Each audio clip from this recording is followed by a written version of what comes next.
Yo voy a hablar sobre algas verdes, bacterias rosas y un descubrimiento fortuito. Pero vamos por partes. En nuestro laboratorio trabajamos con algas.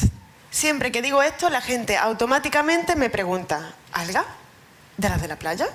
¿En Córdoba? Bien, no son de esas que se te enredan a las piernas en la playa. Son microalgas, es decir, que no somos capaces de verlas a simple vista, sino que necesitamos un microscopio para poder verlas. A esto generalmente me responden, entonces son de las que se comen en pastillas, las pirulinas. ¿La conocéis vosotras también? Estas que vienen en la herboristería para, en teoría, adelgazar. Bueno, para adelgazar y como suplemento para el cerebro que potencia nuestra energía, protege nuestra piel y ojos de la radiación ultravioleta y refuerza nuestro sistema inmunológico.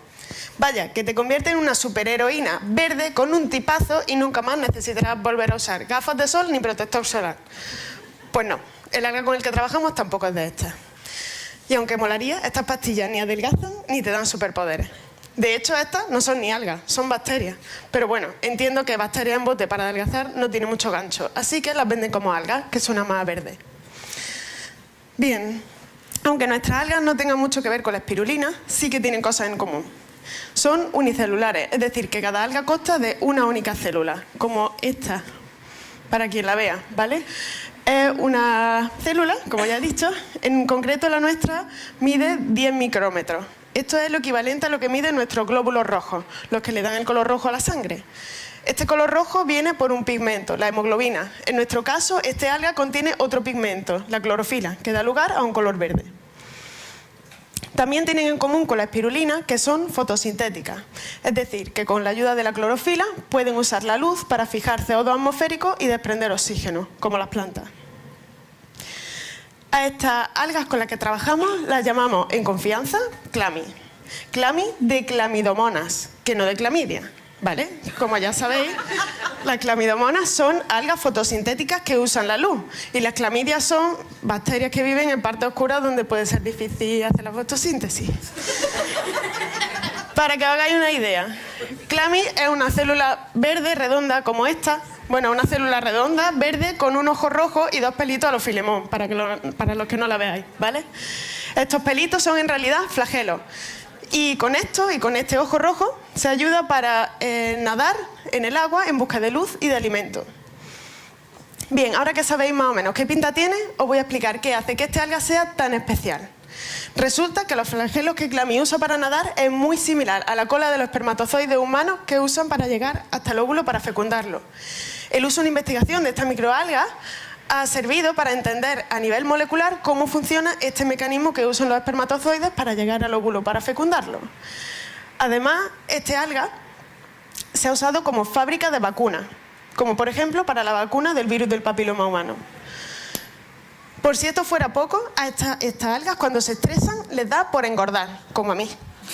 Así que podemos cogerlas, estresarlas, ponerlas obesas, vaciarles toda la grasa y con toda esa grasa, hacer biodiesel, un biocombustible. Además, con lo que sobra de ellas podemos usarla para hacer cosméticos y tintes para textiles. No solo eso, sino que clami también cuando se estresa le da por producir hidrógeno. El hidrógeno también puede usarse como combustible, siendo uno de los más limpios y prometedores del momento. También, clami, al ser fotosintética, puede captar, secuestrar el CO2 de la atmósfera, el que producimos nosotros, por ejemplo, en la combustión de la gasolina de los coches, y reducir así el nivel de contaminación atmosférica. Bien, además de todo esto, clami también se ha usado durante más de 50 años como organismo modelo de plantas. ¿Y qué es un organismo modelo? ¿No? Es un organismo relativamente simple que se utiliza como modelo de otro más complejo. Igual que se usan los ratones como modelo de humano, nosotros usamos clami como modelo de planta. Y pensaréis, vale, entiendo por qué se experimenta con ratones en el laboratorio en lugar de con humanos, pero ¿por qué con clami y no con plantas? Bien, en este caso las razones no son éticas, sino prácticas. Si trabajas con plantas tendrás que esperar semanas o meses a que crezcan, por no hablar de que te pones hasta arriba de tierra cada vez que pones un experimento. Y tendrás que ir los fines de semana al laboratorio a regar un marrón. Sin embargo, las clami crecen mucho más rápido, en un par de días, y las puedes cultivar en un tubito de ensayo que por lo general no tienes que regar los fines de semana. Además, es mucho más simple, ya que no tiene raíces, hojas o tallos, lo que la hace más fácil de estudiar y muy importante. Es relativamente fácil de modificar genéticamente, lo que la hace tremendamente útil para resolver muchas cuestiones científicas. Puede que alguna de vosotras esté pensando ahora, ¿acaba de decir modificado genéticamente? Eso suena transgénico, ¿no? Pues bien, sí, justo a eso me refiero. Aquellas que aún tengáis alguna duda, no existe ningún caso probado científicamente de que productos, por el hecho de ser transgénicos, sean malos para la salud o el medio ambiente, sino todo lo contrario. Os pongo el ejemplo típico. La insulina que mejora la calidad de vida de los casi 450 millones de diabéticos que hay en el mundo es transgénica. Y lo lleva siendo desde el 78. ¿Habéis oído hablar algo negativo sobre este hecho? Probablemente no. Pero claro, hay mucho magufo por ahí que no le importa que se lo inyecten en sangre, pero que piensa que si se lo come en la ensalada le va a dar cáncer. Y lo peor de todo, lo publican en un blog o te lo cuentan en YouTube. El maíz, el arroz o el trigo que consumimos hoy en día está muy modificado genéticamente con respecto a sus cultivos originales. Por ejemplo, esta es la pinta que tenía una sandía en el siglo XVII. A los que no la veáis, ¿vale? Es mucho menos carnosa y repleta de pipas, ¿vale? Todo lo contrario como la encontramos hoy. Mucho más carnosa e incluso sin pipas para los más sibaritas. Algo parecido ocurre con el plátano o con el maíz. Los productos originales eran mucho menos ricos, así que los hemos domesticado o adaptado a nuestras necesidades. La diferencia de estos con respecto a los transgénicos es que esto se ha venido haciendo con el método clásico, es decir, seleccionando las plantas con las características que más nos interesan y dando lugar a un producto de mejor calidad. Esta práctica nos ha funcionado genial durante más de 10.000 años, sin necesidad de meternos en el laboratorio. El problema es que requiere mucho más tiempo, y probablemente ya lo sabéis, pero andamos bastante justos de tiempo. Según el último informe de la ONU, la población mundial habrá aumentado para el año 2050 de los 7.000 millones y medio de personas que somos actualmente hasta casi los 10.000 millones de personas. Si hacemos un poco de cálculo, esto quiere decir que cada segundo que pasa hay 2 personas más en el planeta. Pensadlo.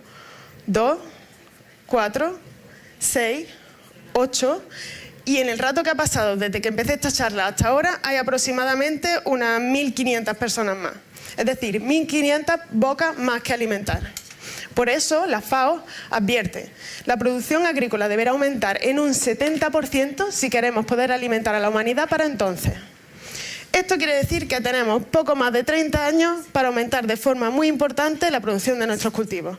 Y esto no podemos hacerlo de cualquier manera, tenemos que hacerlo de una forma sostenible. Es decir, que no vale deforestar millones de hectáreas para aumentar la superficie cultivada, porque eso aceleraría el cambio climático y además de comer también necesitaremos un planeta en el que vivir. Y aquí es donde entra en juego nuestra línea de investigación. Seguro que os suena, el nitrógeno. Es un elemento esencial para la vida en la Tierra, sin el cual ninguna de nosotras estaría hoy aquí, ya que de este están compuestas moléculas tan importantes como el ADN o las proteínas.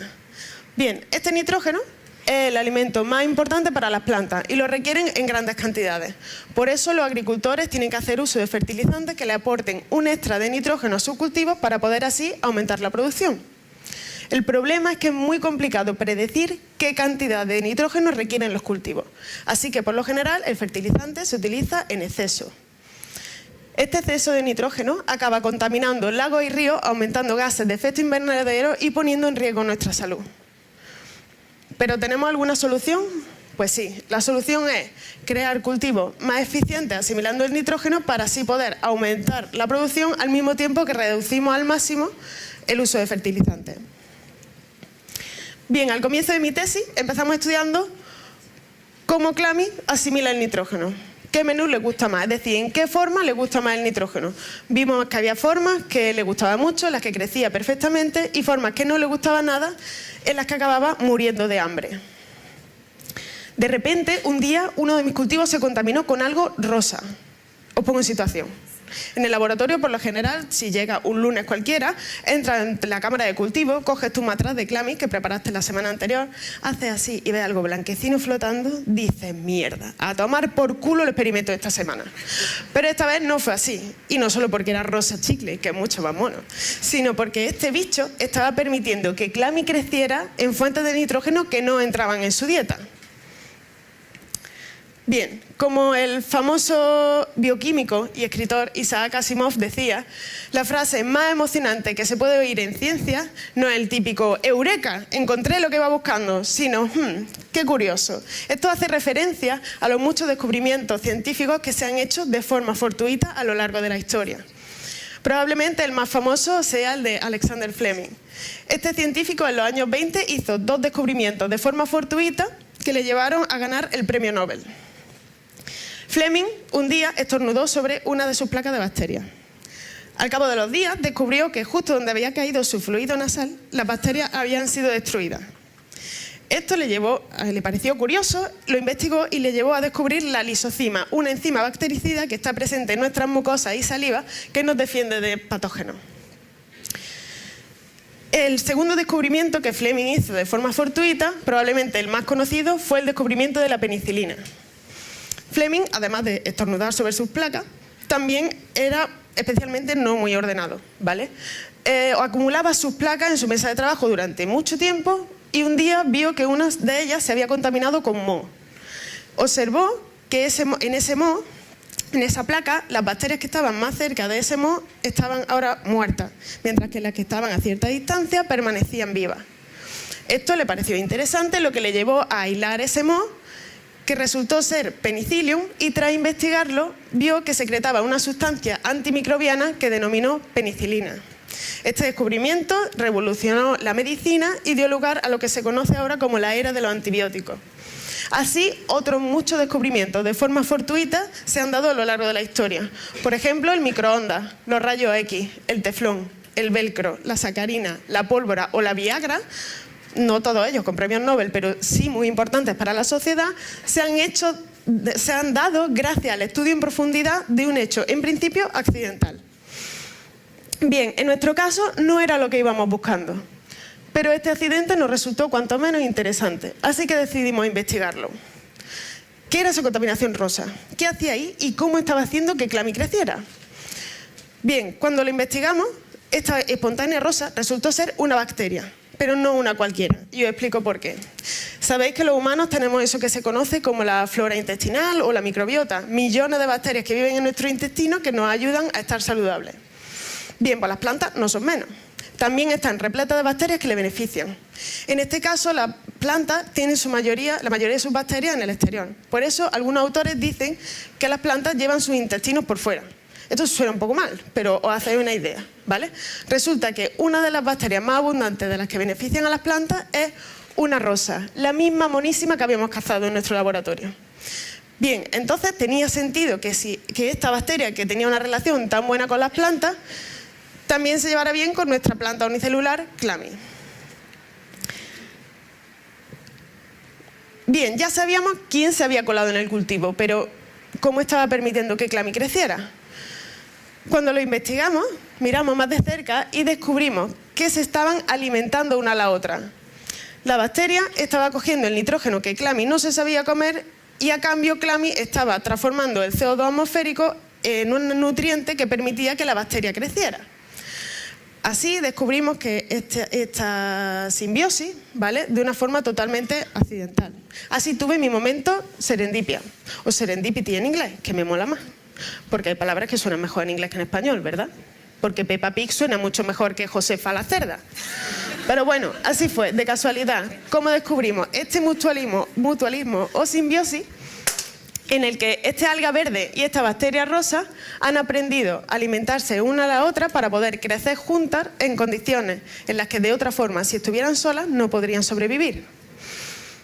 Bien, si entendemos cómo Clami y estas bacterias interaccionan, seremos capaces de entender cómo las plantas se benefician de bacterias para crecer mejor y para asimilar de forma más eficiente el nitrógeno. Esta información nos dará solución al problema real de hambre, que por desgracia ya están sufriendo muchos países, pero que aumentará, empeorará de forma drástica en los próximos años si no nos damos prisa.